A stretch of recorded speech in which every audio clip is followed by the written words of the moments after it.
आज हम बात करेंगे अंकिता भंडारी मामले की। ये एक ऐसा केस है जिसके तथ्यों को समझना बहुत जरूरी है। एक ऐसा अपराध जिसने पूरे देश का ध्यान अपनी ओर खींचा था। तो चलिए शुरू करते हैं। बात है सितंबर 2022 की और जगह है उत्तराखंड का पौड़ी गढ़वाल जिला। यहीं से ये पूरा मामला शुरू हुआ। एक ऐसी घटना जो आगे चलकर देश भर की सुर्खियों में छा गई। और इस पूरे मामले के केंद्र में जो नाम है वो है अंकिता भंडारी का, एक 19 साल की युवती। अंकिता भंडारी कौन थी? वो ऋषिकेश के पास एक रिजॉर्ट था, वनंतरा रिजॉर्ट। वहां पर एक रिसेप्शनिस्ट के तौर पर काम करती थी। उनका मकसद बहुत सीधा सा था, अपने परिवार को आर्थिक तौर पर सहारा देना, और इसी वजह से उन्होंने ये नौकरी शुरू की थी। तो सवाल ये उठता है कि ये मामला सामने कैसे आया, इसकी शुरुआत कहाँ से हुई। चलिए घटनाओं के क्रम को समझते हैं। तो देखिए, तारीख थी 18 सितंबर 2022 जब ये खबर आई कि अंकिता अपने रिजॉर्ट से लापता है। ठीक अगले ही दिन उनके परिवार वालों ने गुमशुदगी की एक औपचारिक शिकायत दर्ज करवाई और फिर कुछ दिनों के इंतजार के बाद 24 सितंबर को उनका शव चिल्ला नहर से बरामद किया गया।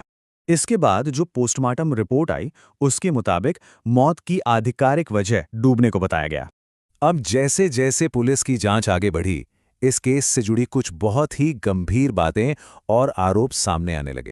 जांच से जो एक बड़ी बात पता चली वो ये थी कि अंकिता पर रिजॉर्ट मैनेजमेंट की तरफ से कुछ अनुचित कामों के लिए कथित तौर पर दबाव बनाया जा रहा था।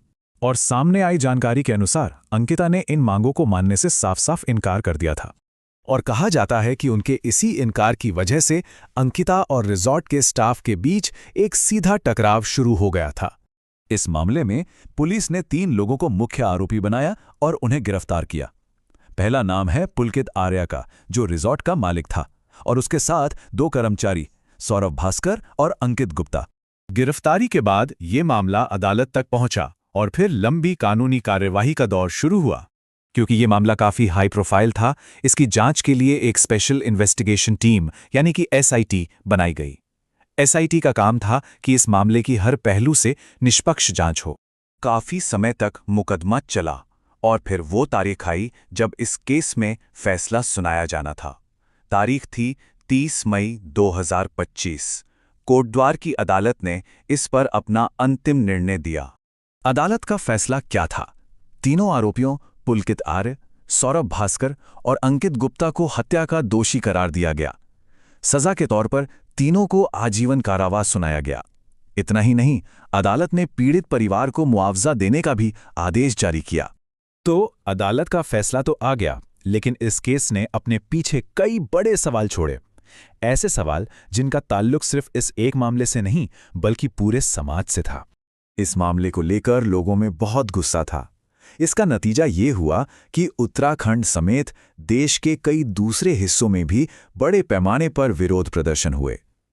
लोग सड़कों पर उतर आए और उनकी एक ही मांग थी, अंकिता के लिए न्याय। इस केस में एक और पहलू था जिस पर बहुत चर्चा हुई। आधिकारिक जांच में ये कहा गया कि किसी भी VIP के शामिल होने का कोई पुख्ता सबूत नहीं मिला है। वहीं दूसरी तरफ सार्वजनिक तौर पर इस पहलू को लेकर चर्चा और अटकलें चलती रहीं।